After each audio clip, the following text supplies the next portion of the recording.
Halo semuanya, kami dari kelompok 1 akan menjelaskan mengenai sejarah dan perkembangan sistem multimedia. Pertama-tama, saya akan menjelaskan mengenai apa itu multimedia.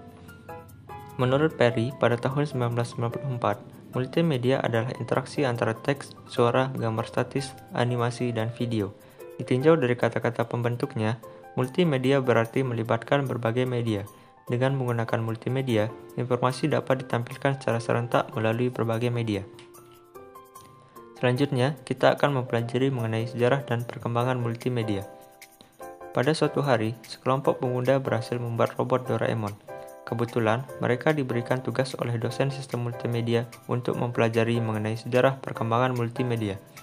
Kemudian, para pemuda tersebut menggunakan kantong ajaib Doraemon dan membuat portal untuk kembali ke masa lalu, dengan tujuan mempelajari perkembangan multimedia secara langsung. Dalam perjalanan ke masa lalu, kelima pemuda tersebut berpisah menuju ke berbagai era. Salah satu pemuda kembali ke era prehistorik, di mana pada era ini menggunakan tipe informasi berupa suara, gerakan, dan lukisan untuk berkomunikasi. Media penyimpanan yang digunakan pada era ini yakni permukaan batu dan tembok gua. Seiring berjalannya waktu, manusia pada zaman tersebut mulai menciptakan beberapa alat untuk menghasilkan bunyi dan isyarat. Saat itu, mereka membuat trompet dari tanduk binatang hasil buruan mereka ataupun gendang dari kulit hewan buruannya.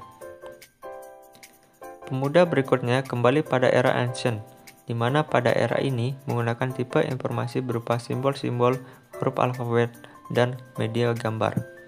Dengan menggunakan media penyimpanan yakni batu, mereka memahat simbol-simbol pada batu tersebut yang sering disebut sebagai piktografi, yang kemudian terus berkembang hingga akhir pada era ini sudah menggunakan kertas yang dibuat dari pohon papirus yang tumbuh di sekitar sungai Nil.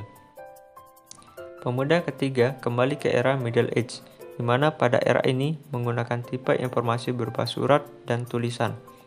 Pada era ini merupakan kelanjutan era sebelumnya yaitu Ancient, yang mana kertas semakin berkembang menjadi kumpulan-kumpulan kertas atau disebut buku. Pemuda keempat kembali ke era Renaissance, di mana pada era ini menggunakan tipe informasi berupa koran, lukisan, dan berita. Pada era ini terkenal dengan lukisannya, salah satunya yakni lukisan Mona Lisa. Pada era ini juga pertama kali dikembangkan mesin cetak menggunakan plat huruf yang terbuat dari besi yang dapat diganti-ganti dalam bingkai yang terbuat dari kayu.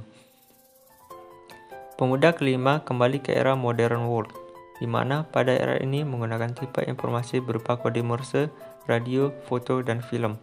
Kode Morse dan telegraf yang dikembangkan oleh Samuel Morse dan kawan-kawan kemudian digunakan untuk bisnis yang membutuhkan pengiriman pesan yang cepat untuk jarak jauh.